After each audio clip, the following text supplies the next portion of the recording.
Yeah. How's the family? How's everything going? Ah, great, man. Couldn't be better. Life is fantastic. Yeah. That's I good. like life, man. You do, really? Oh my God! Wow. People that complain about it. First of all, you're lucky. You're lucky enough to be alive. When you think about it, you know what I'm saying. Your mother had to have sex with your father.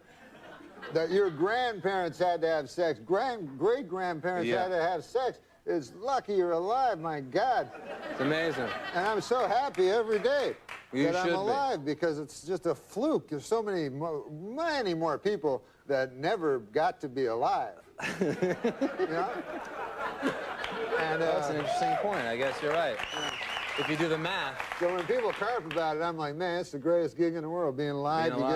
You get to eat at Denny's, wear a hat, whatever you want. Yeah. Get haircuts. It is. Well, good. I'm glad life is going well. I know. Ridiculous. Now, you know, I've never asked you this before, and we've been good friends for many years. Ah. Okay, I made that up. But no. We haven't? No, we're friends. We're good friends. But I don't know what your... McDonald, is that Irish? Is that Scottish? What's your ethnic background? My ethnic background is Polish. Are you really Polish? Wow. Polish people, I didn't realize that. Yeah. McDonald, you don't... Well, my parents changed their names. They had to because of the constant ribbing they'd get for being Polish, you know. And so they changed their name to McDonald. But, you know, it's one of the things that you can, you know, I mean, I get a little upset about it, you know. Because, you know, you can't... All the Polish jokes and stuff. You can't make jokes about other people, but for some reason you make jokes about Polish people, you know? Right. I don't like it. Right. You shouldn't. That sounds bad, yeah. I mean, I had an experience, you know. I go in and I order a Polish sausage, you know, from this guy, you know. And so the guy says to me, you must be Polish. And I said, come on, man. I mean, come on.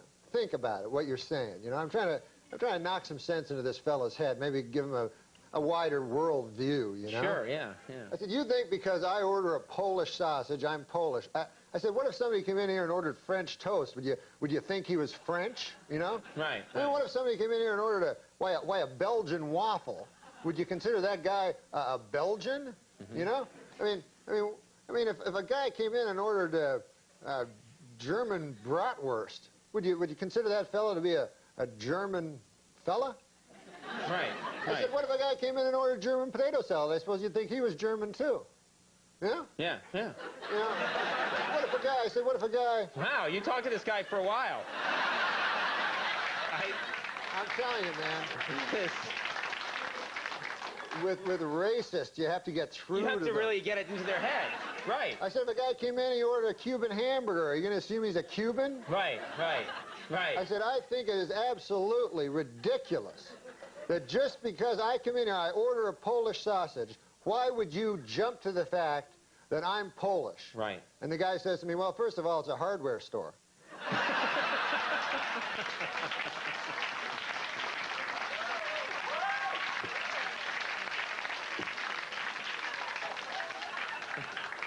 And you hate Polish jokes, don't you? You just hate them. No, I think they're disgusting. Let me ask you quickly. We haven't talked to you in so long. I want to ask you about your family. My great family. I love them all. How's your... we used to talk in the old days. You and I used to spin some yarns about Uncle Hector. How's Uncle Hector? Oh, Uncle Hector. Uncle Hector... He's Polish too, I'm guessing. No, he wasn't Polish. Oh, okay. No, he was from my cousin's side of the family. And he was... he was a great man, my uncle, you know. Right. He was an old fella. He actually rode the rails during the Depression. Oh. You know, he was a hobo. Hobo. As you might call him. I don't like that term, but whatever. Tramp or whatever, Yeah, what have you. Railroad bum. But he wasn't a bum. He was just out. He was a good, honest man during the Depression searching for work, you know. And, you know, he had no money, so he'd travel the country trying to find work, and he actually rode the rails, Uncle Hector. And he told me, it was an interesting story, he'd go through, this was in Canada, and there's a town called Kitchener in Canada, and the railroad cops were tough, boy. They were tougher than the real cops, you know. They had a law of their own, the railroad cops. I feel like I should be tucked into bed listening to you. Anyway, a law of their own, those railroad cops. But there was not a railroad cop tougher than Kitchener Leslie. Oh, boy. He was well known. He was well known for beating hobos to death. Really? He'd find a hobo on his train, he'd beat him to death. Beat him to death. And so what the railroad bums would all do is, as Kitchener approached, of course, oh, hey, Alan. Hey, Norm, how you doing? So, Wow, such focus on these stories. that wasn't a mirror. That was another guy. Okay, named oh, it was a Norm. guy named Norm. Yeah. So the railroad bums would all hop off before they got to Kitchener to avoid being beaten to death by Kitchener-Leslie. Yeah. Anyways, my Uncle Hector, a good man, you know, and he walked into a mine one day. This is a story for that I think the young people could learn from. Don't go mine hopping, kids. During the height of the Depression, where there was absolutely no work, my Uncle Hector walked into I won't say the name of the mining company. It was McIntyre Mine, and he walked in. He had his lunchbox with him and his work boots, and he said, "Sir," he said, "I want a job." And they said, "We have no jobs." He said, "Well, 500 people work here at McIntyre Mine." He goes, "I don't think there are 500 men here better than I." He says, "As a matter of fact, I don't think there are 200 men better than I." He says, I think you'd be strapped to find 100 men better than I." And by golly, he got the job. What do you think of that? That's a great story. Now, I'm sensing there's more. Now back to Kitchener-Leslie. Yeah. The most dreaded... No. Uncle Hector. What? No, you I'm want to talk about sorry, I'm Uncle trying to help you out. No, Uncle Hector. Dad, where's this story going? Uncle Hector worked in a mine, and it's a hellish job, the mine, as you well know. Darkness, you know. It's dank. It's dank. Yeah. It's coaly. It's a lot of... What? Well, you're in a coal mine. It's not coaly. It's coal-ridden. It's coal-infested. It's not coaly. It's coal-infested. So he worked in the mine, and by God, he worked hard. And after a week of working hard, he said to the shift manager, he said, He said, "By golly, I'd like to have a lady. I work hard, and where would I find a lady here in town?" Well, they said to Uncle Hector, they says, we have sex with animals here. By God, says Uncle Hector, I'm not going to do that. I'm a normal fella. Well, then be to your own devices then. So, be to your own devices? Yeah. Wow. Uncle Hector continued working in the mine. He worked hard, and he worked long, and he worked for a low wage. But he was a man. And Uncle Hector, after a couple of weeks passed, he started to get a little itch, you know, as you and I say. Right. You know, Right. When we're thinking about the ladies, yeah. And but he kept it under control. He went again. He said, "Are you sure there's no ladies here?" "No, we have sex with animals." "Ah, my God." 6 months passed, and Uncle Hector couldn't take it any longer, he told me. Right. He said, "By God, I just had to, I'm just a man, I'm weak, you know, I'm not a saint, you know, and I was born in sin, I suppose, and I couldn't resist. I just needed it." So he said he walked by a pasture, and there was a pig. Oh, God. Yeah, That's terrible. Yeah, it's terrible. And so Uncle Hector said, well, he said, I walked up and I began having sex with a pig. And he said, all of a sudden, he saw all the miners like around him, you know, looking at him. They go, "Uncle Hector, what the hell are you doing over there?" And Uncle Hector's like indignant. He's like, "What? Well, you're the guys that told me that you have sex with animals." They're like, "Uncle Hector, you damn fool. That's Kitchener-Leslie's girlfriend."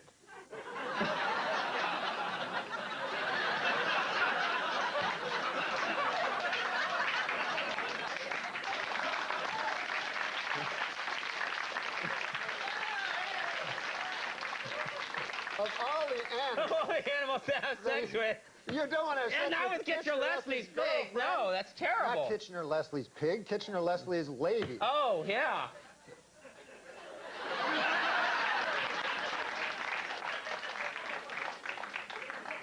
You tell quite a yarn, man. Well, I had shorter ones, but... There's no other guest tonight. That pretty much. I have one other funny anecdote, and it's very short. I don't think we can. Here he is, the always entertaining Norm Macdonald, ladies and gentlemen.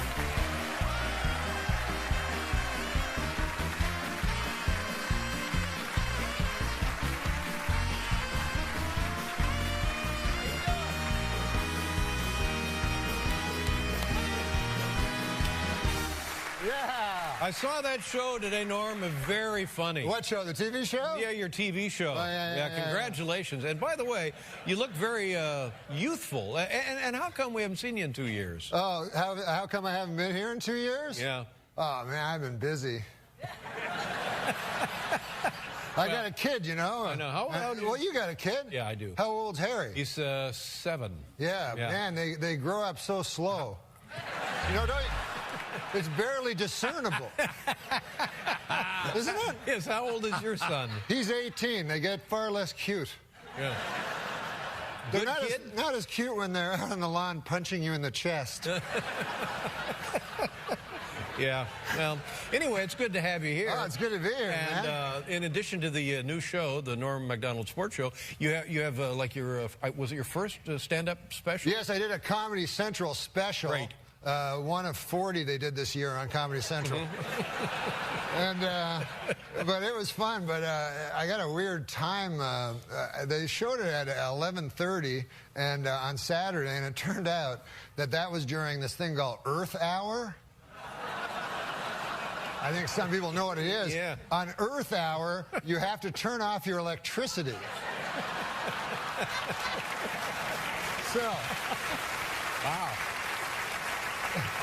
That's horrible. And as you know, and as I know, and as they apparently know, TVs are powered by electricity. Yeah. So, and furthermore, my key demographic is damn dirty hippies. Yeah.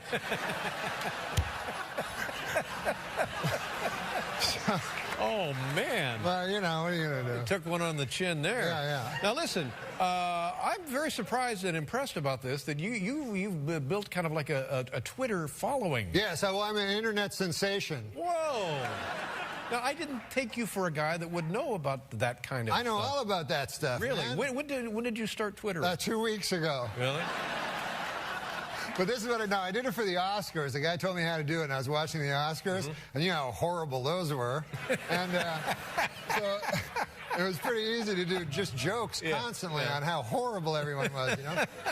And you know, and some of the things were nice, like it was nice to see Kirk Douglas, of course, you know, and he had that terrible stroke, which didn't affect his comic timing at all. But so I Twittered, and I ended up Twittering 190 tweets. Whoa. And it turns out it's way too much. Really?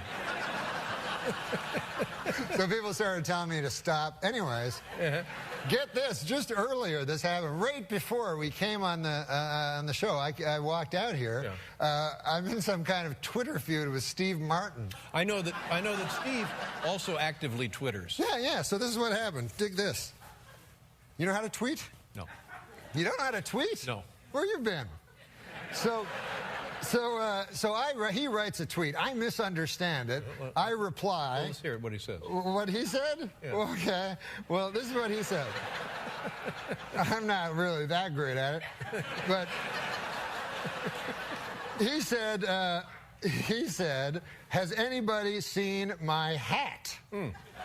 Now, I'm looked everywhere for it. I can't find my hat. Right. So I say, was it a brown fedora with a red hat band? But what I didn't know is he sent a twit pic.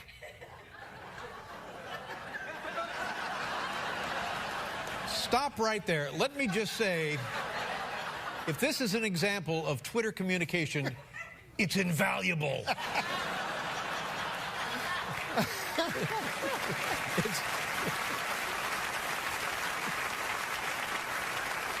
What do you think I should answer him? This is the last thing he said to me. He goes, this just came in 9 seconds ago. He goes, still mulling over this tweet from Norm to me. It's so enigmatic. Is it a put down? Honestly, I mean, he lost a hat, right? Yeah. And then you responded, is it with a red hat band? Yeah. None of this makes any sense.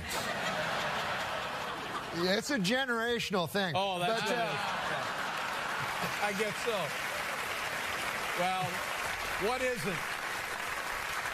Now, I will tell you what's cool about the internet and being an internet sensation and stuff. On the YouTube now, everybody, you know, I don't know if you remember but there's and did you ever hear the Andy Williams quote? In the future, everybody will be famous for 25 minutes. Yes, I think it was Andy Warhol. Huh? Andy Williams was Moon River. Oh. Andy, it's a generational thing. Yeah. Okay.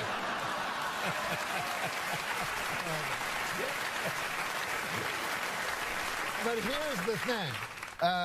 Like, for instance, have you ever heard of Harrison Schmitt? No. Okay. He walked on the moon. I didn't know that. Right.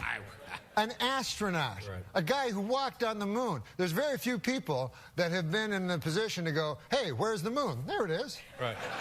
Well, you're right. That's a good point. Right. Now, so 12 people have landed on the moon. Neil Armstrong, Buzz Aldrin. Who else? Right. So this Harrison Schmitt fellow must be going, what the hell do I have to do to get famous? Yeah. Right? Meanwhile, the Kardashians, we know Khloe, we know... It's awful. Yeah, Lois. Lois Kardashian. All of them. We'll be right back with Norm Macdonald, everybody.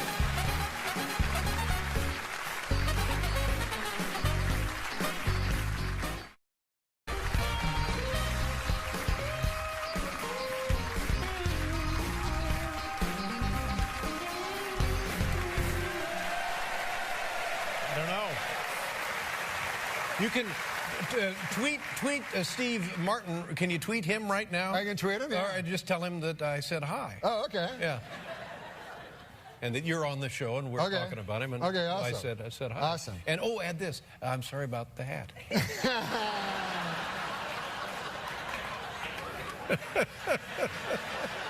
You know what's great also while I do this, I'll tell you this. The great thing about the blogosphere. Now, the great thing is this, that you have friends, you see what I mean? Yeah. Now, on the computer, I have about 160,000 friends. Whoa. In real life, I have 2. But I actually like my friends on the blogosphere here, because this is the thing. Like they can go like in real life, right? Your friend will go, hey, my grandmother died this morning, and then you go, oh, good. Do you want to come over to my house and talk about it for 4 hours?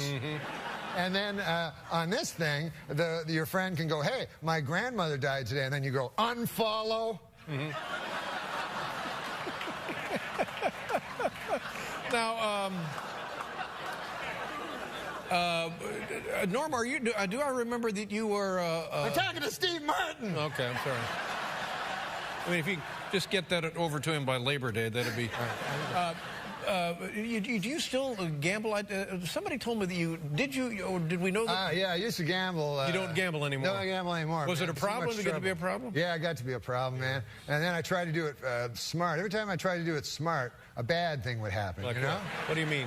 Well, one time I was trying to handicap baseball, you know, which you can actually beat baseball if you handicap it properly. So I was trying to handicap, and I figured it out for like 3 hours, and I went down to the book in Mirage, the sports book, went up to the fella, you know, and there was a guy beside me, a big fat guy, you know, and he was dressed like real rich, you know, and he opened a big attache case filled with $10,000 chips, pulls out like $750,000, and he's going to bet on this boxer, you know, a fighter, you know? Yeah. And it was a 4-to-1 underdog. So I said, I'm not going to bet my baseball bet. I'll just bet on this 4-to-1 underdog, you know? He must know something. Yeah, because this guy must know something. He's probably in the mafia. So I go and watch the boxing match, Dave, and my guy that I bet on, gets knocked out in 25 seconds. Oh, no. Whoa. So I go back to the book. I go, what, that guy from the mafia? He goes, that guy's not from the mafia. He goes, that's old long shot Louie. He goes, he's a rich guy, loves long shots. Well, there's just no winning, is there? No, there's no winning. Nobody ever wins. Now, this sports show with Norm Macdonald premieres, you know, it's my birthday, April 12th.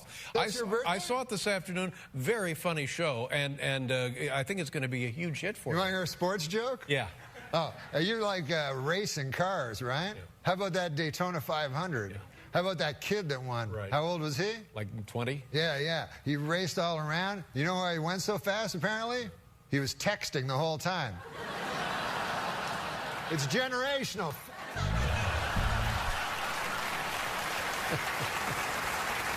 The show premieres April 12th on Comedy Central. Sports show with Norm Macdonald. Great pleasure to see you. It was great I to hope see you, you man. don't wait 2 years to come back. Welcome back to C.C. Sabathia, ladies and gentlemen. I live at 56 between 8th and Broadway. Okay, and what's your phone number? Just give me 7 digits. All right. What, your neighbors nice people? The people that live around you? Great people. Every day I meet somebody new, you know. This city's great because of the neighborly people, you know. I don't know. But I did meet one neighbor, interesting story, you know, that this guy he just moved in, you know, next door to me. So I'm always one to meet the neighbors. You like to chat with the neighbors, Yeah, because, you know, so I went over to the guy, I knocked on the door next door to where I live, and I say to the guy, I said, hey, I'm your new neighbor, you know, and I said, good to see you, you know, nice to run into you, you know, welcome to the neighborhood, you know.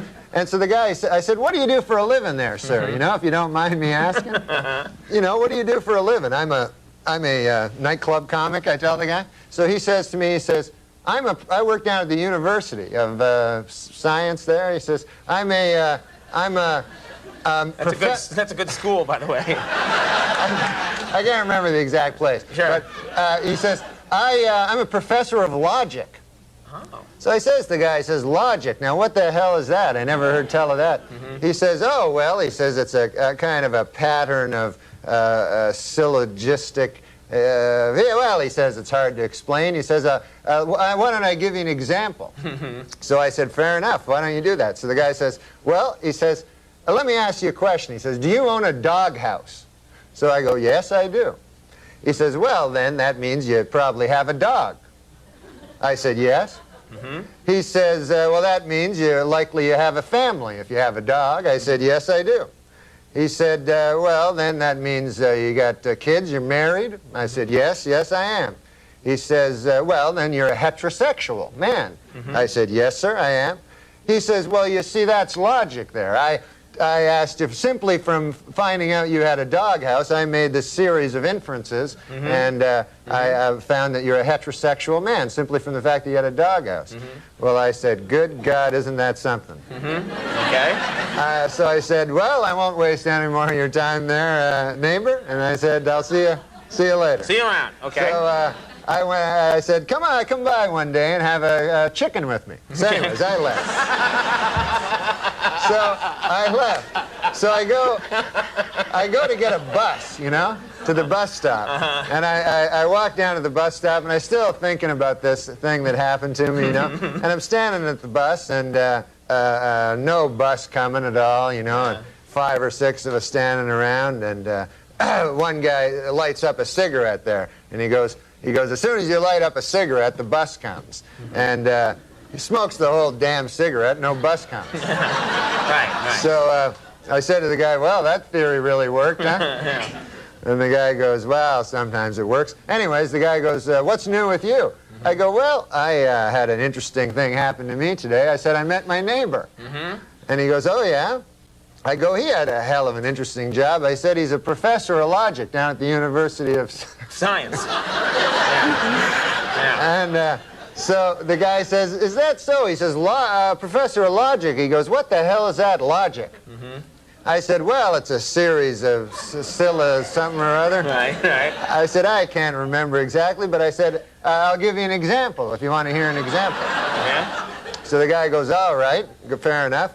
So I said, let me ask you this. I said, let me ask you a question. Do you own a doghouse? And the guy goes, no, I don't own a doghouse. So the guy says, oh, yeah, you're one of them gays.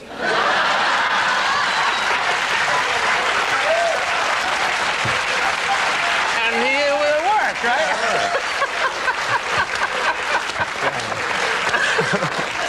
What great stuff you can learn at Yeah, it was that nice. University of Science there. All right. And then the guy, and then get this. Get this. There's more. This gay guy Yeah. invites me to have a chicken at his place. That's some kind of euphemism. Yeah, I don't Watch know. out. All right. Saturday Night Live. It's one coming up on October 19th. You guys got Bill Pullman and New Edition. That's going to be a good show. That's going to be great. That's going to rock and roll. Oh. All right. Norm Macdonald, God dang, one of my favorite guests. Thank you for coming. Norm Macdonald, everybody. Steve Buscemi.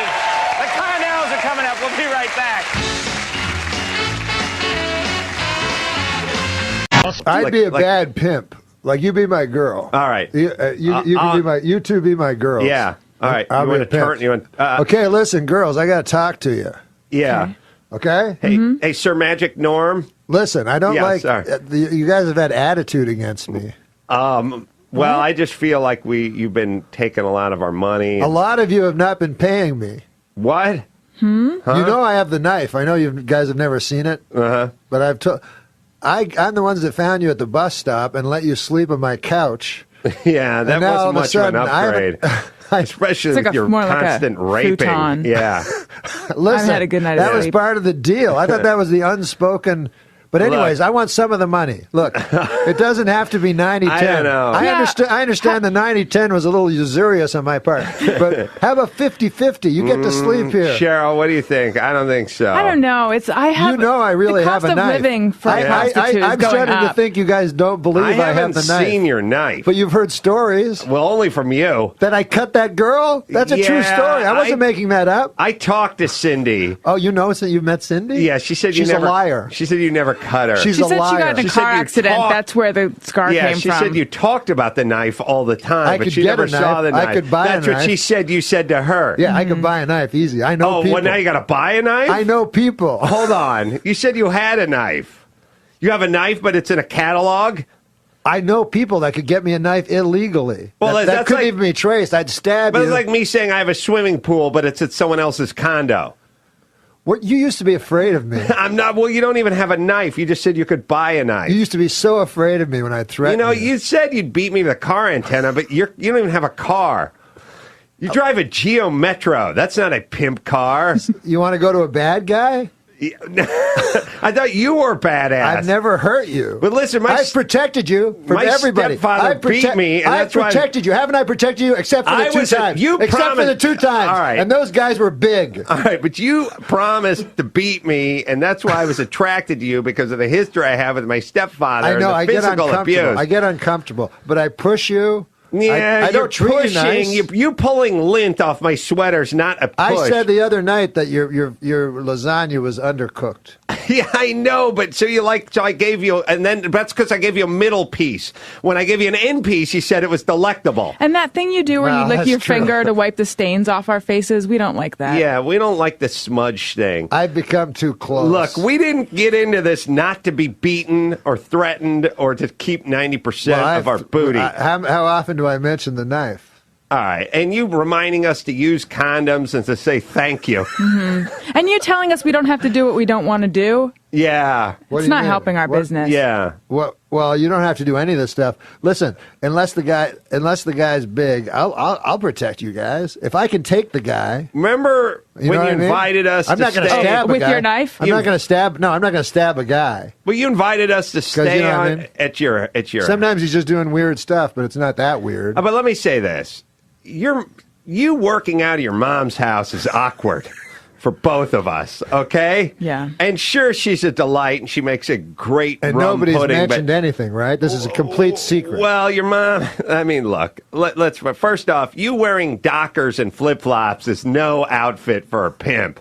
We're gonna have to get you like made over. You drive a Geo Metro. You keep threatening your pimp hand, but you never laid a hand on either one of us. You're not verbally abusive. You're not physically abusive. I laid, by the way, the first 2 nights I spent on your mom's sofa. I slept with no underpants on, presenting. I wasn't raped once. You came by 2 times. You offered me milk when you went to the kitchen, and then another time you offered me postum. I don't even know what that is. You're just a bad pimp. Thank you. The bad scene. pimp. And scene. You know, Zuckerberg says he's only eating his own meat that he kills now. Have you read that? With his bare hands. Yeah. Zuckerberg? The kid's a monster. He tries to do one thing to alter his modern lifestyle every year. And this year he says he's only going to eat meat that he's actually killed. And I was wondering, what are you adhering to I'm a lately? vegetarian, a strict vegetarian. No, have you done that? Well, I eat chicken. Let's not all that. That's not strict. vegetarian. That's I'm not. I said I'm not strict. I eat chicken and steaks. beef. Pork. I ate raw game. Did you ever eat? It's not There we go. dead yet. No, you're And over you there. eat it, and as you're eating it, their death throes are making you hungrier. There's nothing. That's better than a soybean. Yeah, you're right. Which sounds better, that or soybean? Listen, some of the best meals I've had is that Mongolian thing over at Dahmer's on Wednesday night. Literally, we ate a Mongolian. Did I tell you I ate a live fish in real life? No, Wow. no. Yeah, I was at a sushi restaurant, and the guy's like Japanese. Mm-hmm. And so I go, I eat just sashimi, like raw fish. Mm-hmm. I don't eat with rice or anything like that. Yeah. Like trying to impress him. So he goes, eat raw, you eat live fish? I go, yeah. Even though I don't. And he goes, Never think he's going to call you on it. yeah, and I go, plus it sounds kind of cool. And he goes, I get you live fish. I go, thanks, man. Like I was an inside guy, and then he brought out a fish and hit it and knocked it out and put it on a stick. It was live. And that clears out a sushi bar. A lot of people, the girl I was in was barfing in a bathroom. And the only people interested was the guy, the Japanese sociopath guy. And all the Mexican help, they were all like looking like I'd eat it. And so I had to cut it, and then they leave the fish that's on the skeleton that looks like the one Sylvester found on a garbage thing to move. It's moving and like a dead bobblehead, and you had to put water in its mouth to keep it alive so you could watch it die as you ate. It was a nice meal. Jesus, I'm living such a pale life compared. I mean, But anyways, here I am, a young lad auditioning for the Joan Rivers show when it was on. Yeah. It's the first time I ever came to the United States. Me and Howard Busgang. Yeah. And so me and Howard Busgang and Mario Cantone, Joan Rivers likes us all, you know. So we're at the Hyatt Regency, which is across from the Comedy Store, where we auditioned for Joan Rivers. Yeah. And it's me and Howard Busgang are in the room, you know, and Howard Busgang smoked marijuana at the time, you know. Sure. I don't. Yeah. You know? But he smoked marijuana, and I was watching. Yeah. And so I said, Howard, man, it's weird. You're just smoking marijuana all by yourself. Why don't you invite old Mario Cantone over, right? So he phones Mario Cantone's room. Mario Cantone goes, yeah, I'll come over. So he comes over like a minute later, all red-faced with his lover, right? Yeah, okay. He's also red-faced. They're Yeah. drenched in sweat. Okay, yeah. They've just been Yeah, fornicating. Yeah, they've been fornicating. Yeah. And so they're like, yeah, we'll take some. So they take a quick, smoke this joint so that they'll enhance their orgasm later, right? Right, sure, okay. Then they give it back to poor Howard Busgang. And he's sitting there with this joint that has God knows what on it. Yeah. Yeah. Because, yeah. Yeah, so Howard Busgang, in an effort to be politically correct, even though they're gone, Yeah. smokes the joint and gets full-blown AIDS. No. No, I just made up that last part. No, Howard Busgang's a great guy. He's doing a show right now. Wow, yeah. In Canada. Well, let's... Why are we talking about me here? If I said, Tom, would you give me $1 million if I cut off your leg? What would you say? Wait, say that again? If I offered you $1 million to cut off your leg, would you accept? If you offered me $1 million to cut off your right leg? No, I would not accept that. If I offered you $1 million to cut off your left leg, would you accept? No, but... What about if I offered you $1 million to cut off both of your arms? No, would you accept? You would not accept? No. So you're admitting to me that your arms and legs are worth more than $3 million. Then treat them like that. Treat them like that, for God's sakes. Treat them like that. I would get $1 million each for each limb? No. Oh, because I would take that. I'd take $3 million for 2 arms and a leg. I'd do that. I'd take $3 million for 2 arms and a leg, but not $1 million for 1 leg. No, I could use 3 million. I'd sit around and watch TV all day. Tap my fingers on my one good hand. I'd have the remote, right? Yeah. No, I don't. You lose your cock too. Yeah. What?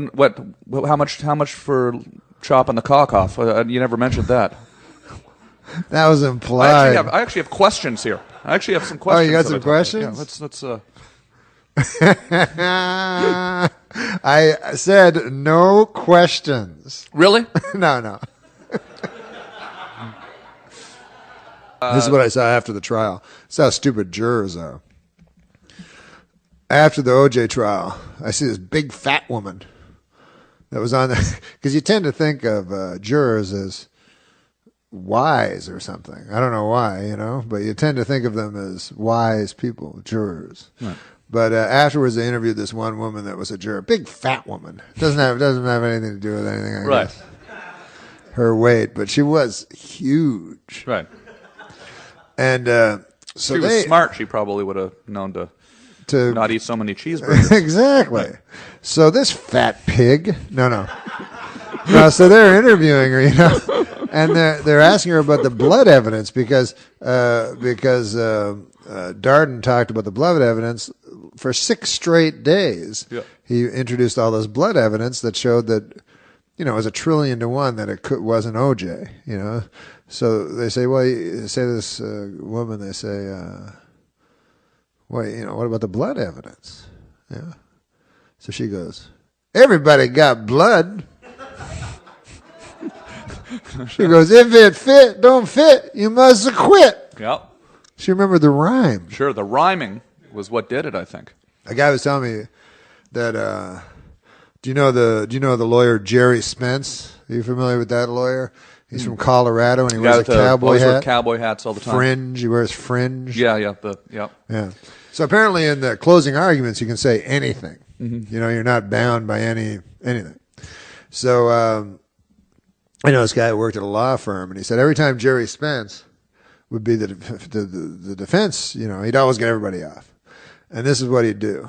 He'd say, no matter what the facts of the case were, he'd say, he'd talk about the case, and he'd go, that's it, ladies and gentlemen. Oh, before I go, I'd like to tell you a story. And then the prosecution would go, objection! Then the judge would go, let him tell the fucking story. So then he'd tell the story, and this was the story. He would go, ladies and gentlemen of the jury, I'd like to tell you a story about a young boy, a precocious young boy, that went up to a very wise old man. And the boy held in his hand a bird. And he said to the wise old man, he said, you're the wisest man that I know. I have a bird in my hand, and I'm going to give you a puzzle. If you say A, you can say A or you can say B. If you say A, I will let the bird go, or I will crush the bird. If you say B, I will let the bird go, or I will crush the bird. What do you say, old man? A or B? And the old man thought about it, and the old man looked at the boy, and he said, son, the bird is in your hands. Ladies and gentlemen, the bird is in your hands. And he said, like 20 minutes later, they'd come back, innocent! Sort of like a multi-purpose closing comment. Yeah, it worked for everything. Works every time. Yeah. That's good. And so then the woman formula. that drowned her 14 children should get off because of the bird story. Yeah. Oh, I was just telling that I love Arnold Schwarzenegger. You love Arnold Schwarzenegger? I can already see him turning the state around. And I thought it was very unfair when people said that he wasn't qualified for the office, really? Because they said, because he's a movie star, an action hero, that shouldn't qualify him to be governor of California. Mm-hmm. But what they don't remember is, and maybe I'm wrong with this, but wasn't he at one point in his life Mr. Universe? That's right. Well, yeah, you bring up a cogent point. I mean, this is a tiny state on a globe in the Milky Way. Right. Right, just to, you see the big picture. Exactly, yeah. ridiculous. You know, you're a smart fella. You should think about running for office with that. Well, I do feel that one day I might do that. In all humility, I think that I might have some ideas, you know. Really? Yeah. But you know, I'm not ready yet. I think you have to prepare for these things. Yeah. So I started weightlifting. Yeah. You're working out. You look good, I guess. Yeah, I got my abs. Yeah, are those abs? Are they supposed to stick out like that? I thought the abs went in. I didn't know. So your abs are so powerful, they're actually coming forward. Wow, that's amazing. And they're hairy. Your hairy abs. Yeah, I don't want to see it. But I don't even know what I'm supposed to do when I get the abs, really. Do you just show them to people? Did you injure yourself? Did you? You know, I worked out, man. I went to this trainer. He was a personal trainer. Yeah. And this guy, man, I don't know if you've ever lifted weights. You look like you have, you know? Yeah, But, no, he looks like a strong guy. But I went there, and I'd never lifted weights, you know, and I was new to it. And so the idea is you take the weight, you're like, ah, and you lift it up, and then you put it down. Right, yeah. And then right away, you lift it again. And you put it down. And you do this 20 times, right. And then the weight's where it was when it started, you know. And then... so you don't really gain anything. You gain, because the weight is the same place, and your muscles hurt, you're all sore and everything. And very repetitious, you know. It's the same problem I have with sex. I know it's too much of the same. Too much of the same. Yeah. You can't get into it. And so then this character, my trainer, finally after 2 weeks of like lifting these crazy amounts of weights, I go, geez, I think I finally it's getting a little easier. He goes, I'll put more weight on it. I go, what? And I'm like, it's the same thing again. Just a never-ending cycle. I know. Did you hurt yourself? Like Did you slip a disc disc or something? Like in sex, if you finally figure that out, it's not like they bring a heavier lady in. Right. I guess that's true. Got a bigger girl? I'd like to take a break. More with Norm right after this. Look at a heavier lady. He anchors the Weekend Update on Saturday Night Live, and he has recently quit the nasty habit of smoking. Norm Macdonald. Norm!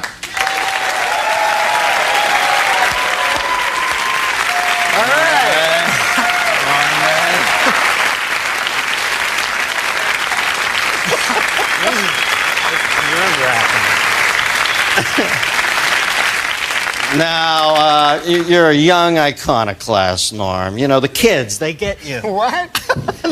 I was going to wear a suit, and I don't need it. I like this whole D.B. Cooper look for you, man. This is... Now, is he the guy that jumped out of the plane? No. He's married to Alice Cooper. Now, the thing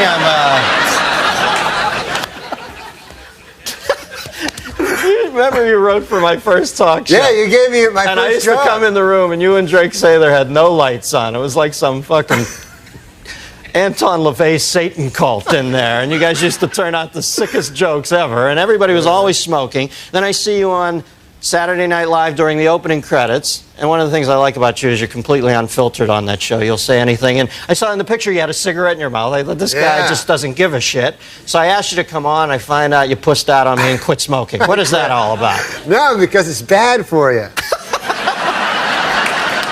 They have these fucking things on the side. You have to read the fine print where it says it's bad. Now, when did you first start smoking? I started smoking as a kid, like when I was, I think I was like 14, and I thought, I'll look really cool like if I start smoking, because I didn't get along with anybody. So I started smoking. Wouldn't you know it, I did look cool. All of a sudden, all these broads like me and everything. Not broads, but ladies, girls, women. And it was hard though, man, because I was guilty about it all the time I smoked, because I always thought, you know, I always knew it was bad for me, you know.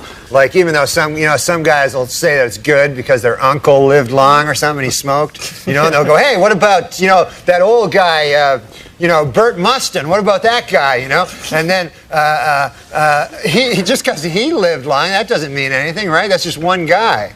You can't, just because Burt Mustin lived long, you're all of a sudden... You did your master's thesis on this, didn't you? Now, do people bother you a lot when you're smoking? Were people pissed off when? Yeah, people don't like when you smoke, you know. They're bothered. Like, I gotta admit, though, secondhand smoke is bad. Like, I don't like, when I smoked, I didn't like secondhand smoke. Yeah. You know? I like that first-hand smoke because you get to suck it right out of the cigarette, you know? And the secondhand, any fucking thing that's already been ingested by someone is not as good, you know? You know what I mean? Like a pork sandwich is delicious, but after a digested pork sandwich, that's fucking shit. You know? You can't fight that logic, Norman. You cannot. Do you think advertising brings kids to smoking? You know, there's a lot of fight with the Joe Camel thing. Do you think they really? Yeah, definitely they got it. Because the thing is this. The advertisers, they got to go after kids because they're not going to get adults. Like, there's not going to be a 50-year-old guy going, hey, I should start smoking. That goddamn Camel. Look at him. They got to get little children. Joe Camel. Yeah. That's a frightening-looking beast. He looks like a cock. I read it. Yeah. I didn't make this up. And I know you don't mind first-hand cock, but... You don't know that. Don't say that.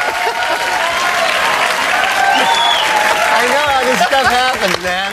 Because a buddy of mine worked on Saturday Night Live, and he said he was a fag once, as a joke. And then he said everybody comes up to him and saying, are you a fag? Gay man, I mean? Show about smoking. They thought you meant the British word for cigarette. All right. Exactly. Can I bum a fag? That's what they say in England. Where else? All right. The thing about Joe Camel looking like a cock, Dennis. Oh, yeah. I lost my train of thought. Thanks for bringing me back. This is what I've noticed. He doesn't even look like a fucking camel. He looks so much like a cock because you know how it's usually subliminal? Yeah. Where you have to find the cock, right? This character, you have to find the goddamn camel.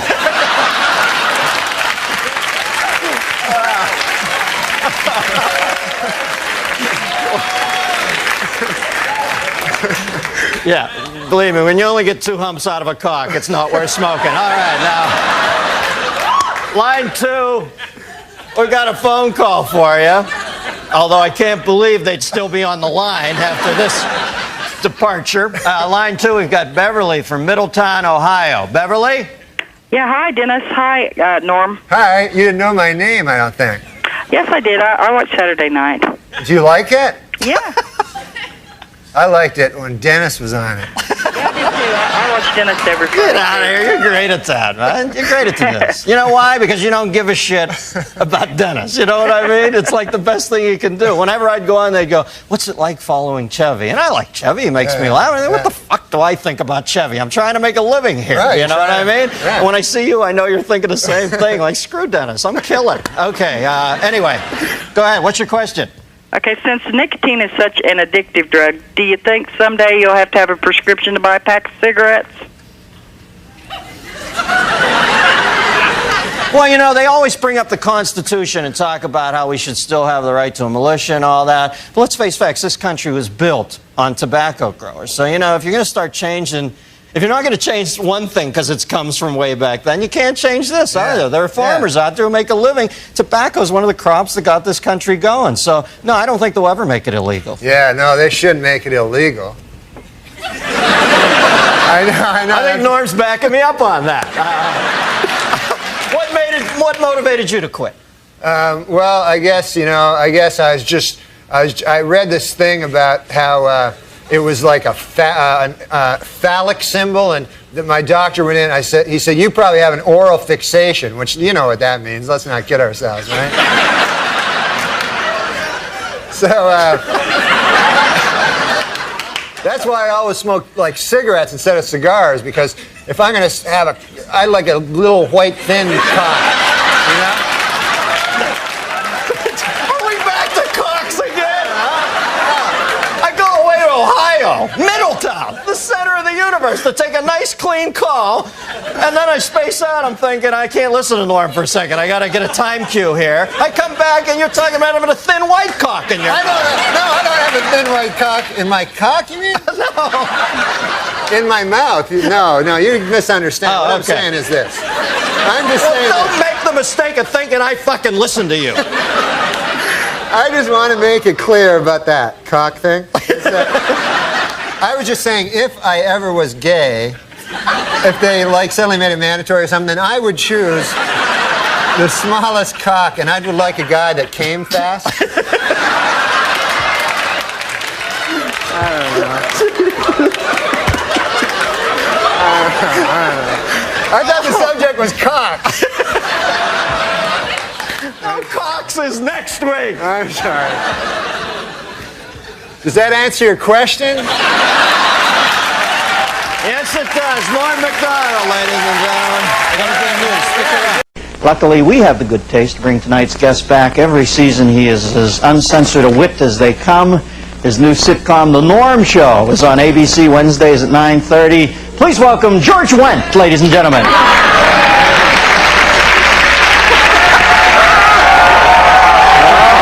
They thought they were getting... Georgie Wendt. Well, they just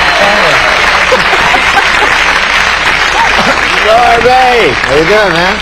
How are you? I'm all right. How's it going? Year in, year out, my favorite guest. All right, you're a good man. Because you have no inner barometer of how far to go. Well, no, because it's HBO. I like to be dirty, you know, and it's fun. You know what you are? You're like a profane child. That's how I think of you, because you always try, I like to be dirty. Then you go up on this Pynchon-esque cock rant for like 3 minutes. Yeah, cocks are ugly, and Joe Campbell's a cock, and you're always shuffling your feet. What are you nervous about? You're a star, for Christ's sake. How's that sitcom world? Is that hell, or do you like that over there?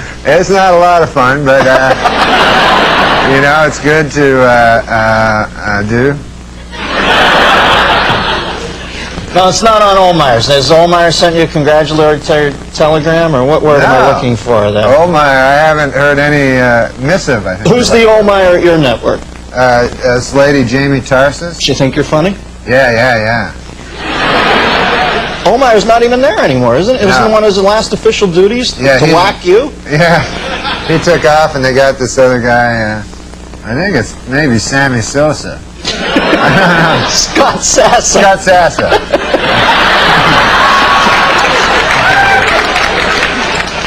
All right, now I want to do a Rorschach thing. What flashes into your mind when I say bad taste? What do you find bad taste?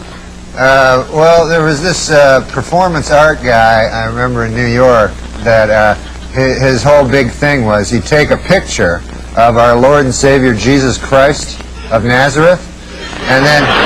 Oh, that's Jesus Christ. Yeah. And then his whole act is he'd piss on it with his cock. Wow, you know, at least he showed respect. He could have pissed with his, what, arm? You're right. So I thought that was really and horribly bad. That's over taste. the line, as far as... Yeah, because Jesus Christ, you know, he died for the guy's sin, and then the guy pisses on his picture. And it was a picture of Jesus dying for his sins. Like he was on the cross going, oh, I'm dying for the guy's sins. And then this guy's like pissing all over it. But, you know, when Judgment Day comes, he's going to have to face Jesus Christ of Almighty of Nazareth, you know. And Jesus is going to say, hey, asshole, what's with the peeing on my picture? Yeah. That negates every other good thing he ever did, you know. Yeah. He's like, you don't piss on my picture. No. You don't want to come up to the gates of heaven, God's leaning there with a nunchuck strapped around his neck, you know. How do you go, I'll have some performance art for you while the fucking devil shoves some coal up your ass.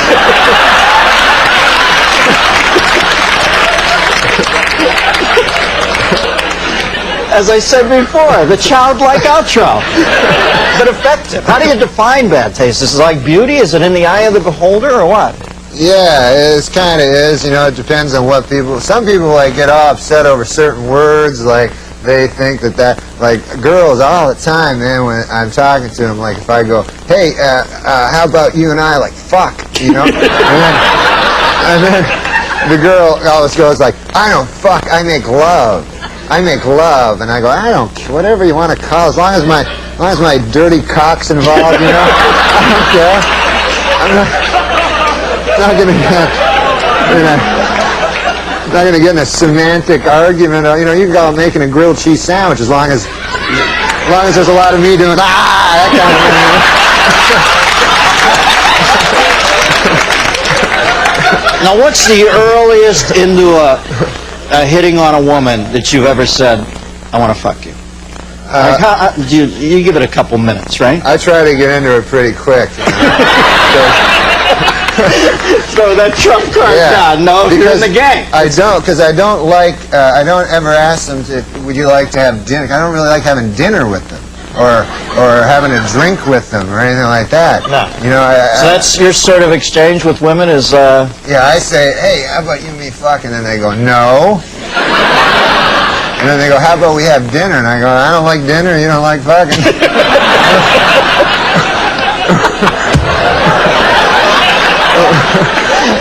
So it's a pretty basic thing you have with women. Kind of a basic exchange. I'm not good with it. Now, Norm, have you ever done anything in your long and storied career that you consider specifically to be in bad taste as you look back on it? Maybe at the time you thought it was a good play, but you look back on it and you think that was in bad taste. Well, sometimes, like in stand-up, I'll do jokes that like one time I was doing this thing in San Francisco, and they were all gay people in the audience. They told me, so I figured I'd do San Francisco? Yeah. No. So I figured I'd do stuff about gay people so that they could relate to it. Yeah, it's warm up. They love that. And so I was talking about, because I went to this gay pride parade, and I saw in it there were these old men and old ladies like with these signs that said, "We are proud of our gay son." You know, and so I was saying that's an odd thing to be proud of, you know, because it's not an achievement, you know, it's not like something you work all your life to be gay or anything like that. And I just wondered, I had a hard time believing that these 50, 60-year-old men are actually bragging, you know, at work like they're, hey, Bill, you know, my kid, oh my God, we're proud of him, Johnny. He graduated from Harvard, you know, first in his class, you know what I mean? And now he's articling over at a law firm, and, oh yeah, he loves cock. You know? This kid. He can't get enough cock in his mouth, his ass, his kid's always cock. I got a picture of the boy here sucking another man's cock. I want to show it to you. What do you do with your son? I play with him. You do.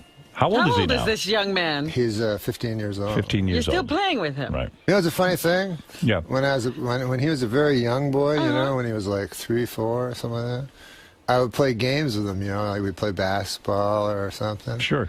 And I'd let him win. Right. You know, and now he can beat me at everything. And so he's like, hey man, I always beat you at everything. I said, no, fuck, I used to let you win. You go, fuck, he doesn't believe it. He always beat you. Yeah, so he just thinks I'm some retard that can't beat a fucking infant. Well, it's albeit a bad one, but nevertheless. Just sad. It was all happening in Canada, you know. Canada. You can't talk about it because it happened in Canada? No, I'm saying... You know what happens in Canada stays in Canada. But seriously, what led to you want to hear a joke from my act? Yes. I do. He must have done something really bad. No, it's about that whatever happened in Vegas stays in Vegas. Go ahead, yeah, I want to hear that fucking whatever happens in Vegas stays in Vegas. Yeah, I heard that. I heard that. So actually, it doesn't really stay. Like you can't. It's not like you can kill a person and then leave Vegas and everything's cool. You know what I mean? So what I did was I looked at that phrase. What it actually means is basically you can go to Vegas, fuck a prostitute, and then she will not tell your wife. Right. That's exactly what they're saying. You're saying not like those gossipy small town whores. You're saying back to where you come from. I'm saying back at home, they're blabbermouths. You're saying, in other words, they're sitting in the beauty parlor going, "Oh, you're married to Hank Johnson? I fucking shit on his face last night. In other words, it's a small world. There are certain people who literally. So what did Gilbert do? I read in the computer that Gilbert said something back at Affleck or something. Well, I don't. Gilbert is not the type to apologize for anything he says, but I think it cost him a lot of money. The Affleck gig was easy. Once a year he goes in, acts like a duck, and he makes a ton of dough. And he doesn't even have to say anything but Affleck. Hey, you're right. Affleck. So, he didn't know Affleck, I guess, has 75% of their business in Japan. And they got a bit offended by what was going on. So I did an audition for it. Did you really? Did you? It seems like everyone is being auditioned Now, for the what Affleck did you do? Did you try to sound like Gilbert, or did you try to change the duck? They said I've only been on like 5 auditions in my life, and everyone's been a fucking nightmare. You don't strike me as an auditioning kind of guy. I'm the worst fucking ever. So I go in, and then the woman goes I just thought I'd have to say Affleck once. Right, that's easy. So she goes, listen. I want you to create a story. Like, that's what I want you to do. Like, you just think of the duck, be quizzical and funny, and then sarcastic, and then serious, and then sexy. And she goes, just create a story. Have fun. They all say, fucking have fun with it. No, this is my work. There's no fun here. So then, like, 3 seconds in, I'm like, I want to get the fuck out of here. I ain't gonna be the fucking duck. So she left, and then there's just me and a guy with a hat. So I said, listen, man, I'll just say Affleck and get the fuck out of here, because I only got so many fucking moments in my life. Right, you got a life to live. Yeah. So have you ever been in that situation? You've never have been, because you have complete freedom. But it's me, a guy with a hat. He's telling me how to say Affleck. I'm saying Affleck. I'm going, I don't have that many years left. It dawned on you that this is actual. This is time. Like if a doctor told you had 3 weeks to live, you'd say, God, I'm spending too much time here. Yeah, exactly. So you go to psychiatrist? Yeah. Do you go to psychiatrist? I went for 4 times. I could see you'd be difficult. I started making up shit. Right. And it was like routines. Did you feel not routines, but I'd exaggerate things, and then I go, well, no, it wasn't that bad. So it was hard for you to take yourself seriously in therapy. The first time I went was here in New York, man. I went to a fucking apartment. It was in an apartment. Is this during Saturday Night Live years? Yeah. Okay. And I was fucking addicted to gambling and shit, so that's why I went. But anyways, I go to this. You're not addicted anymore to that? You went and got cured? I got cured. Yeah, look at him. He's cured. He's only gambling $100,000 a hand now. So the lady. So it's a lady. It was a lady. Yeah. A lady psychiatrist. Yes. Attractive? No. Thank God. Man. It was You're like such a seductress. I could see you. Like the things at the bottom of the fish tank? Yeah. Like that. The sucking fish? Yeah, she looked like that. But she was a nice lady. Like a flounder. And smart from the universities and shit, right? Did someone recommend you? Someone from Lorne Michaels say this Somebody said go to this lady. So I go in, right? And I never been to no psychiatrist. So she starts asking me questions. And I'm making little jokes and shit, right? Everything she's asking. So she says, enough with the fucking jokes. What's that shit, right? Don't do jokes. Right, take it seriously. You're talking about your father and stuff, and you're making jokes. Right. Like, say really what it is. So I go, I never did that in my life, right? So I'm like, all right. So fucking then I'm talking. So then cut to fucking 25 minutes later, tears streaming down my eyes. I'm fucking like a fucking little fag baby, right? I don't know if babies are fags. I don't know. But I'm crying and shit, right? And then she's like, okay, time's up. Beat it. Yeah. So I'm like, whoa. I go, no, please. I go, I'll pay you more. Just I have to stay here, right? And she's like, there's another lady. Get out, So I'm like, ah. So then I walk out in the cold New York, with the hot dog vendors. They don't give a fuck about you. Yeah. Tears. And I go through Central Park shaking. And here's a story about Rodney, man. He was fucking guy. Kept doing coke and shit, even when you get scared at some point. You stop doing drugs. Yeah. Right. Most humans. Not him. This fucker, 80, whatever he was, doing all kinds of shit. Saga told me the story, right? So he's in the hospital, and he's got a fucking brain tumor that's going to cause a heart attack. All this crazy shit, right? Right. So everybody's worried about him. Just leaves the hospital 2 days later, right? Walks out on his own. Yeah, so he's in the comedy store with 2 hookers, and he's waiting for Ron Jeremy to show up. Oh my goodness! So this is 2 days later. Yeah. So Saget told me he walked in, he was like completely shocked. He said, "Rodney, how you doing, man? Well, what's going on?" He goes, "How are you doing?" And Rodney goes, "How am I doing? He goes, I'm sitting here with 2 whores waiting for a guy who can suck his own dick. How you doing? Still very quick. Yeah. He was a genuine character. I know guys who went into meetings with him about a movie. Yeah. He'd show up late in a bathrobe with his balls hanging out. Yeah. And like legendary stories of it. You talk about not giving a fuck. You worship that. You want to be that guy who doesn't give a fuck, right? I met Rodney, man, when I was fucking. I made the worst mistake ever, which I was in the fucking hotel, and I loved Rodney and shit. I didn't know him.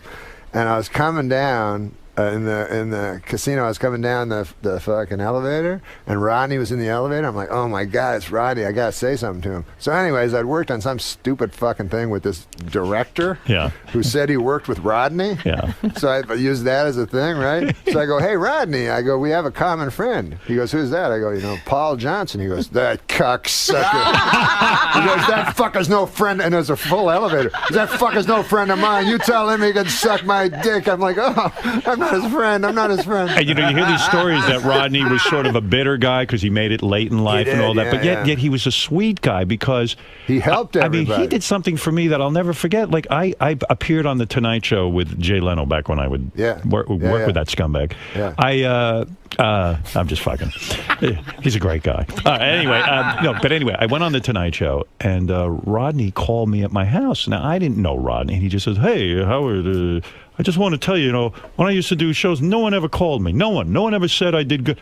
I knew what you were doing up there. You were great. You were doing a great job." Cool. And I was like, wow, Rodney Dangerfield. I mean, because he's the guy. If he thinks you did okay, I must have done okay. Yeah. So what a tremendous, nice thing to do for somebody. Unbelievable. Well, I met him on Saturday Night Live because he came and did, when I did Update, he came and did some jokes on his 75th birthday.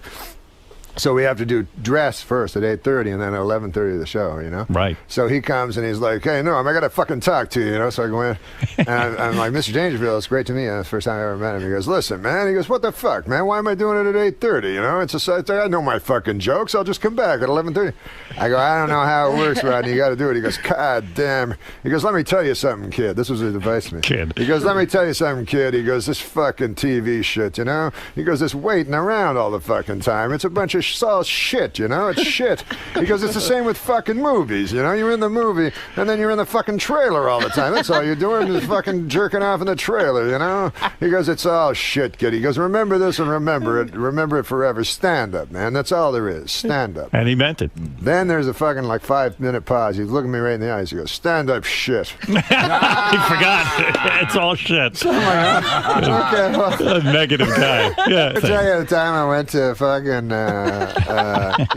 this guy Milos Forman. Yeah, he's a big director. So he saw me on Saturday Night Live, so he got the idea I was smart. I always thought that. Everybody always thought that. Because I'm reading the news and shit like that. So he's come to we go out, we'll eat at Nobu and some shit, right? And so I go with him. So it's me, him, and 2 guys from 2 foreigners. Right. And so these guys know everything, And so they're like, what about the situation in the Balkans or something like that? Yeah, you're the newsman. So I'm just sitting there like a retard. They know everything, right? Right. They're concerned. Yeah. Right. So he thought, and I'd just kind of play along, like by repeating what they'd said 3 sentences ago. Right, yeah. And so anyways, he goes, I put you in the movie, man. I need a guy to... And he was going to give me a big part. Right. So I was like, no, don't do that. Like, I can't act. And he's like, don't worry about it. I go, seriously, Milos, I don't want you to give me a big part. So he's like, what do you want? I go, just give me a small part. That'd be cool. So he made me a reporter, right, in this People versus Larry Flint. Right, Okay. yes. Yeah. I played one of the people. Right. So originally, I think it sounds like you were about to be Larry Flint. Right. Oh my God. Hey, I'm Larry Flint. I have stories about that fucker Right. too. Yeah. But we go to we do the movie, right? And I'm a reporter, So he goes, you drive up and get out of the car and run in. I go, well, I can't drive. He goes, oh. So he goes, okay, a cab will drive you. So it doesn't make sense. Like a reporter's in a cab. So I get to so we do the scene. It's me and Larry Flint, me and Woody Harrelson. Yeah. So. He has all these cameras. He goes, okay, he goes, you don't have to worry too much about the script. Just, he's a really cool guy. And he goes, just whenever you're ready, do it, So then, anyways, Woody Harrelson's really cool. And fucking actors, man. when they're really good, it's like something different. Right. You know? And because I'm just waiting for the other fucker to stop talking and hope to God I remember You're my not even lines. paying attention. No, I'm just hoping to remember my words. So anyways, fucking what's his name? Woody Harrelson asked me if I want a beer, you know? Mm-hmm. He goes, you want a beer? I go, no, it's cool. I don't drink, you know. He goes, you don't want a beer? I go, no, I don't drink, but thanks, man. And then I go, you drink? Like, I thought you just smoke weed and all that shit. And then all of a sudden, Milos Forman goes, "Cut! What the fuck is going on?" Like we were in the movie. You didn't know? No. You thought he's talking to you. Because he was looking at me and talking like a regular person. Oy vey. There was nothing fake about it. You got caught up in the movie. He was such a good actor. You said you'd rather play Frogger than have sex. Oh yeah, well you have to know Frogger, you know, it's a game.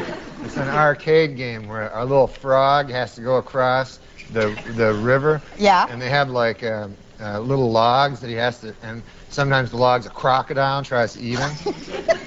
You're like totally into that? Yeah, well I like a lot of things better than sex. I don't care for sex that much. See, that's the thing with me too, because I'm totally bored. I don't have any, what's the matter? Yeah. It hasn't, like, gotten better over the centuries, you know? It's always the same thing. It's very, like, I had sex when I was a young man, and then I had it for a while, and then I realized it's kind of always the same thing, you know? There's only a few things you can do. You can go like this and then over, you know what I mean? You go, I'll do this for a while, and then... Do you think that we're being drugged by the government to lose interest in sex? Oh, no, I just think it's a thing that... like, you know, when people go, hey, you know, that guy's he's good in bed, you know? And to me, like, how hard is it? You know? It's not like if you're good in badminton or something, you know, that's a hard thing, badminton. You gotta, and Frogger, you know? But sex, you can figure it out in like 10 minutes, you know? Yeah, and like goats do it and stuff. You know, like goats and pigs and stuff all do it, so how special can it be? Exactly. Show me a goat that can get past the 3rd level of frog. That's right, Nora. That's right. The writers write it, and then you say it, so then if it's not funny, the audience hates you, you know? Right, that's exactly why you have to be so mean to writers. Right. Like the audience is going to watch the Roseanne show and go, oh, that dirty Bruce Rasmussen, he's not funny at all. Right? They don't get that. Yeah. The writers don't get that. It's your ass out there. They go like, no, it is funny. I'd be like, I don't think it's funny. Yeah. Well, I wrote it and I say it's funny. Well, then you go out there and say it. They want they kind of want a robot that'll just say anything. Yeah, but they're good people, the writers, you know. I have to go back and talk to them after the show. Yeah, remember when I used to make y'all wear numbers? Yeah. Yeah, Roseanne made us all wear numbers on our shirts so she wouldn't have to speak to us as human beings. So, you know, she'd say, hey, just number 9. And actually, we have some writers on this show that worked at Roseanne, your show. Yeah, so... We have 3 and 8. Are they any good? I remember those guys. Are they any good now? Oh, yeah, they're great. They're great. So... Yeah. I know that the guy that used to write the, what do you call it, in Hustler magazine. What? He used to write the jokes, the captions under the comics in Hustler magazine. Where is he? He's the one that created your show. He is? He's the most talented, he's the most talented of all of them. He also did Drew Carey. He's the most talented number I ever had on that show. Yeah. And I wish him the best. Yeah, he's Bruce Halford, 3. Yeah, he started out at Hustler magazine. Yeah, I didn't know that. Those things were hysterical. He never told me that. You mean like the really dirty cartoons with the blood and everything? Yeah. Yeah, and then they have those captions. They were funny. Yeah, they're hilarious. That one time I had a psychiatrist. Yeah. Like, and because they told me I should go see a psychiatrist. I didn't want to go see one or anything like that. But so I go to see this dude, the psychiatrist, and I'm talking to the guy, and I couldn't think of any problems or anything that I had. You know, I was just like, guy I'm working with is kind of a troublemaker, you know, and the boss is always... So I'm just like, nothing to say, and the guy's like sitting there, you know. So then I go to the guy twice, right? And then I'm reading the paper. The guy kills himself. Really? Yeah, he killed himself. And then I was reading his horrible life, like he was on all these drugs, and he was one of those guys that like to hang themselves there to have sex, and all this weird stuff. Anyway. Oh, my God! Yeah. And then I just kept thinking, good God, like the last week of his life, he was listening to my boring problems, you know? He's all troubled, and I'm going, anyways, the guy, you know, I don't think he respects me, my boss, you know? That's kind of, did like that, how deeply did that frighten you? When you read it in the paper that he killed himself. Yeah, I don't like hearing about guys killing themselves. That's really scary, isn't it? Yeah. Especially a psychiatrist, you figure they got it all going on in their head, right? Yeah. And then, like, when you find out they're crazier than you. Yeah. I don't like that. Because I don't like those psychiatrists, too. I'm always afraid, like, that, you know, they get you under their spell there. Yeah, and then, they do. And then you don't have anybody else. You only trust the guy. Yeah. And then, of course, first thing he does has sex with you. That's right. Yeah, the first, it's like a cult. It's a horrifying cult, I think. Same with hypnotists. Like, I always think if a hypnotist is going to hypnotize you, yeah, he should say right before, I promise I will not have sex with you, you know, while you're under. Because, you know, I want to give up smoking, but at the same time... I brought some pizza. Oh, boy. Oh, I love this pizza. Yeah, it's pizza. Dairy pizza. Oh, my God, look it. It's kosher pizza. It's so good, too. Because you're Jewish. That's right. I just want to be able to eat pepperoni that's made out of veal or something. I love that. You'll go to hell. What, if I eat pepperoni with pork? Yeah, because you're Jewish. Will that make me go to hell? Yeah, isn't that the whole idea? Go to hell? You know, I'm Christian. I can eat any kind of pizza and not go to hell.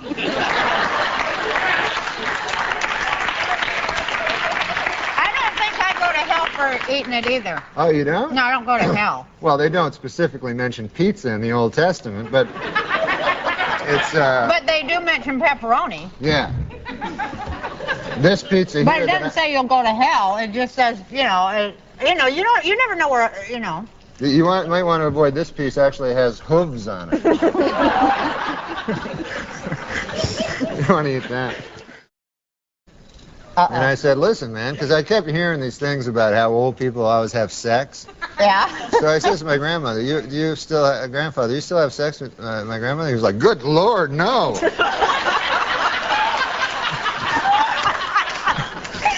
And then he was explaining it to me. He was like, because in his own head, he thinks he's like a young dude. Yeah. You know? And so... He says, like, when you get old, it's not like all of a sudden your taste change where you go, hey, that wrinkly old lady looks good. He told you that? Yeah. Wow. He said that people still look good when they're in their 20s to, like, real old guys? Yeah. Because he said whenever he looked in the mirror, he was always shocked because he thought he was like a doughboy back in the First World War. You know? He thought he was a handsome dude. And even if he did know he was ugly, he still was not attracted to the old bags. Norm Macdonald is on the Adam Carolla Show. Great to see you, Norm. Hey, Adam. Hey, Teresa. Hi, Norm. How you doing? Norm's going to be at the Bray Improv tomorrow. That is Thursday through Sunday. 2 shows on Friday and Saturday. Feels like a tall order for Norm Macdonald. Yeah, it's going to be fun, man. It's going to be a donkey ride to heaven. Sure will be. Hey, Norm, I don't know if you can remember this story, but somebody, I think, told it to me about you gambling, coming in late, and calling for a wake-up call that was probably just a few minutes after you went to bed. Do you remember that story? Yes. How did that story go? I remember laughing hysterically, but I don't remember all the details. It was back when I was drinking, and I was really drinking a lot.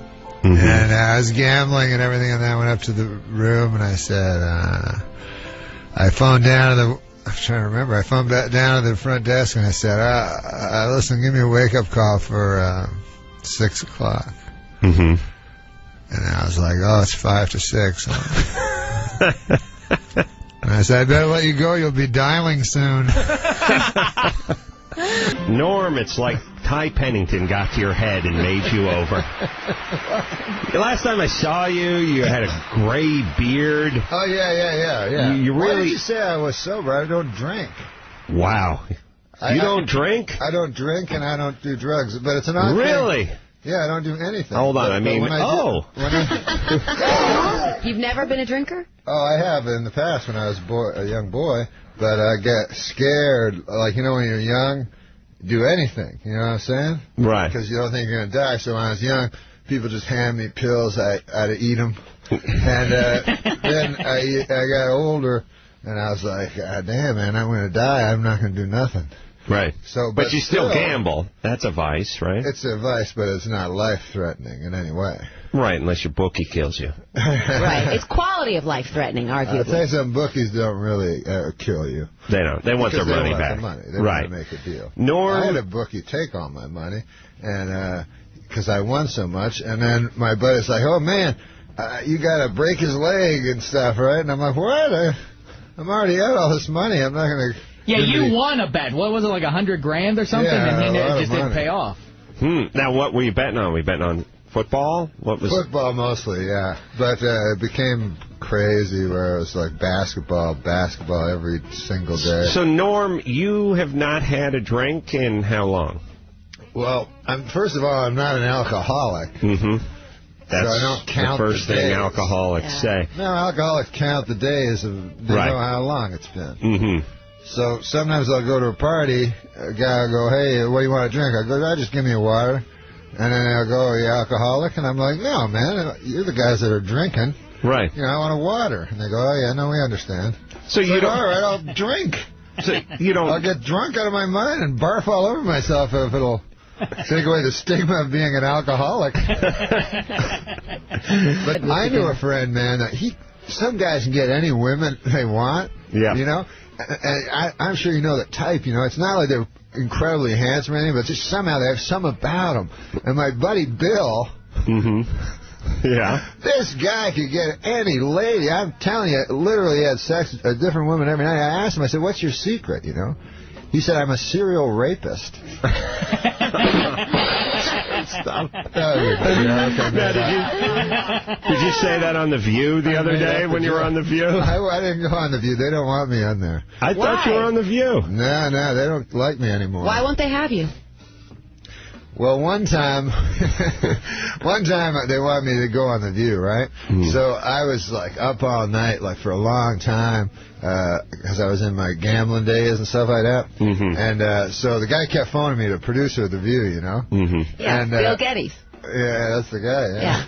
And so he kept having ideas, like funny ideas I could do, you know? Right. Like they have those guys. You know? Right. So here's a funny idea. Let's not talk about rape.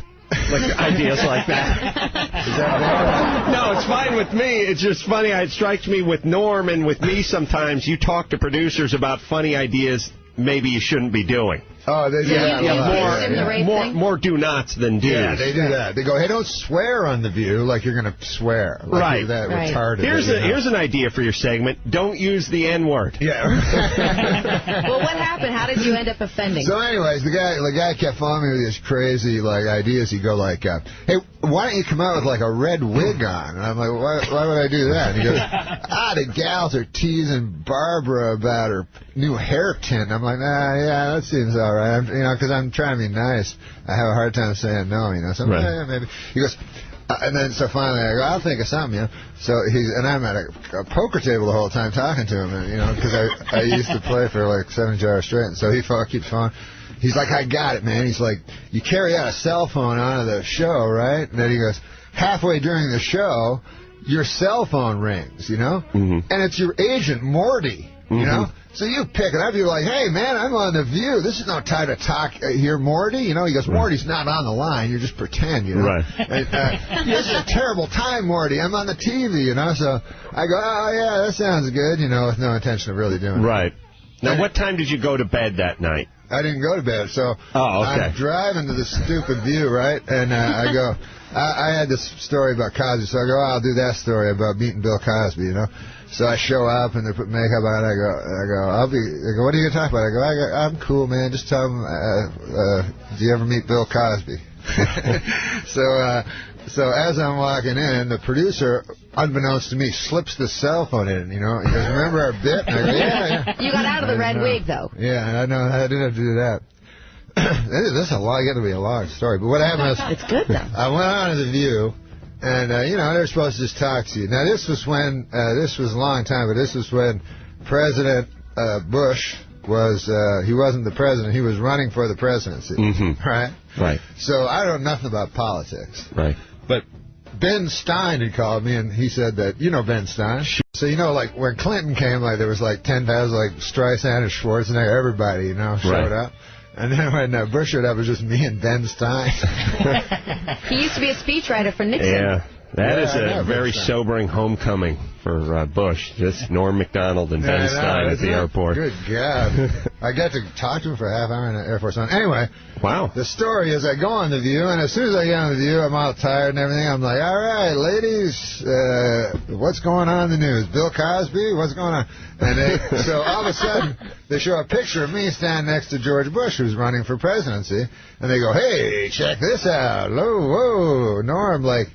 You know, as if it was a picture of Kurt Waldheim standing beside Hitler in the woods or something, you know? And I'm like, they're like, what's this all about? You know, like I'm crazy. Right. And I go, I don't know. So just to get on their nerves, I go, well, it's better than that last guy, Clinton. He murdered a guy. And so then Barbara Walters like went all crazy, and she's like, what did you say, young man, you know?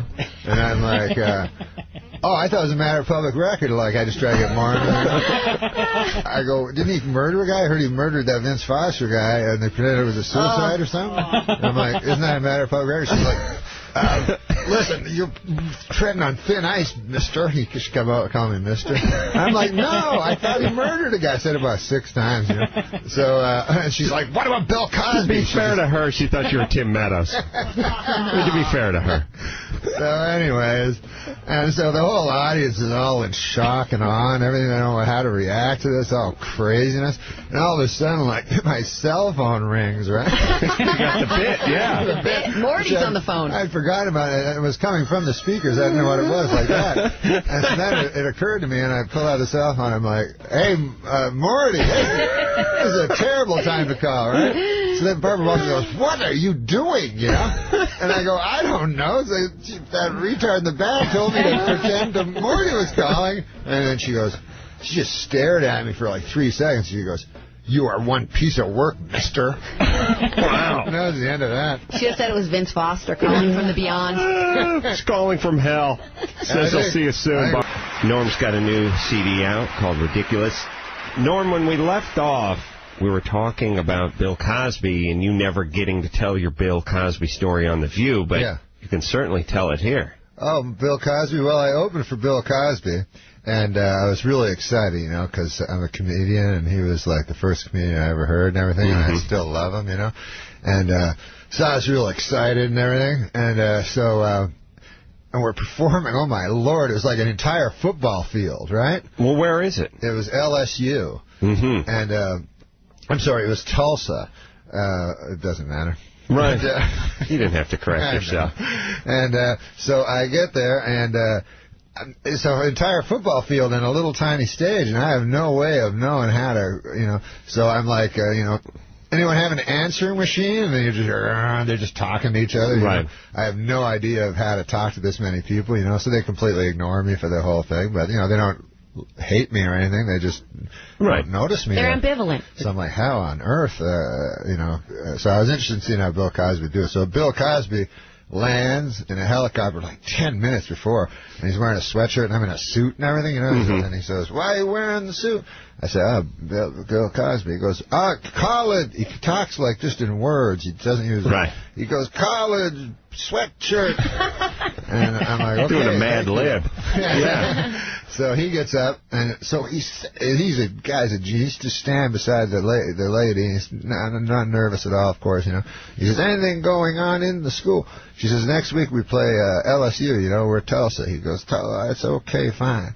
And then they introduce me, walks out, and he goes, Tulsa! And everybody screams, right? And then he goes, LSU! And everybody boos. And then he goes, Tulsa! And everybody screams louder. And he goes, LSU!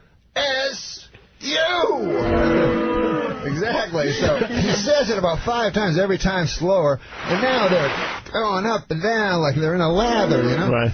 And then he goes, next week I will be performing LSU, and I'll be doing that bit backwards. They all laugh. It's amazing. But anyways, afterwards, so I talked to him, and I go, oh, man, you're the best. You know, I listened to you as a kid and everything, and my dad, like, was racist. But he loved you, you know. And I it's think the ultimate compliment. It is. It tempered, like, his racism and stuff. Yeah, it's like telling a cow that your mom's vegan, but was willing to eat just you. Yes. That's how much she loves you. Yeah, if you want to compare an African-American to a cow, that would be a good analogy. Well, you don't want to pick another animal, one that may climb a tree and eat bananas. This is getting ugly. Let's... All right, Norm, come on, reel it in. So Cosby says to me, so I said, yeah, my dad loves you. He goes, where does your dad live? I go, Ottawa. So he turns to his agent, you know, whatever guy who was with him. He goes, Fred, am I not doing Ottawa? So he looks on his thing, and he says, oh, yes, so Mr. Cosby, you're doing Ottawa in August. And he goes, give me the man, father. He says, so now I'll get your father front row seat afterward. He'll come back to and talk with me, and I'll treat the man well. And I was like, oh, man, that's great. So he goes, give me a pen. The man needs a pen and a paper. Write down the phone number. And so I'm getting a pen and paper, and I realize my dad's dead, right? He's been dead like 10 years. Well, 666 would be the area code. He's a VIP. Sorry, buddy. So I go, oh, man, I don't want to now say my dad's dead and bring the whole conversation down. Right, sure. So I just write down 9 numbers, you know. Is it 9, 10? I know you gave him a fake number for your dad. He's a mathematical genius, Norm Macdonald, everybody. I know the area code of where my dad lived. So anyways, I go, here you go. He'll enjoy it. He's alive, you know. The guy he probably shouldn't have hit alive so hard. Yeah, that's a tell. So then, amazingly enough, first of all, this shows you how, like, powerful people can find anybody, right? I was doing this lame thing on the Drew Carey show, and as a little guest star, you know. And the stage manager runs up. She goes, Bill Cosby's on the phone. What? He tracked you down. Yeah, he can find anybody. How long after you'd seen him on the field at Tulsa? 3 months later. So I get on the phone, and it's Bill Cosby. He's like, I found the number. The man is not, it's different than your father. The man is different. And I phoned twice I phoned the same man. And so I'm like, keep lying. I go, I'm sure that's his number. I don't know what to do. Norm, couldn't he have died in the interim? You could have said he just died. Oh, man, that's savvy. That's fast. That fast. The more you know. Travel eye to Bill Cosby. So anyways, I did actually tell that story, and I was at Saturday Night Live. I told that story on a talk show, and the next day, man, I went into my office at Saturday Night Live, and there was about 600, like, flowers, like, whole big things of flowers. The office was, like, packed with flowers. It was so, like, crazy, and finally, on one of the little flowers, there was a little note, and it said, I'm sorry to be the one to tell you, but your father has long since died, Bill Cosby. Wow. So he was funny. He went to all that trouble to make a joke. Wow, what a guy. Seems like a great guy. Sweet man.